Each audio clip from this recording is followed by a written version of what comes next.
السلام عليكم. هعمل معاكم النهارده احلى طاسه بيض، بجد لو جربتوها هتدمنوها وهتعملوها على طول.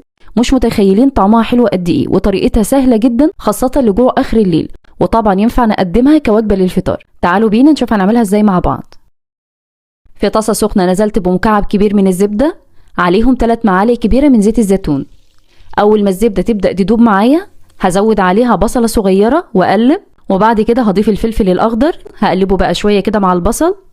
هزود عليهم بسطرمه بالشكل ده. هقلب بقى كل دول كويس قوي مع بعض. هنزل عليهم بكوبايه من الطماطم المبشوره. هضيف بقى رشه من الفلفل ورشه من البابريكا ورشه بسيطه جدا من الملح. تقليبه واحده وهسيبها بقى لغايه لما تنشف شويه من الميه. هبتدي بقى ازود البيض، ودي كميه البيض اللي انا استخدمتها. تقدري تزودي عدد البيض او تقلليه، دي حاجه ترجع لك. هغطيها وهسيبها بقى لغايه لما تستوي 3/4 سوا. لغايه هنا تقدري تقدميها بالشكل ده، لكن لو عاوزين ندلع طاسه البيض بنضيف جبنه موتزاريلا وهغطيها لغايه لما الجبنه تسيح. بزينها بقى برشه من الزعتر. كده خلاص الوصفه بتاعتنا جاهزه.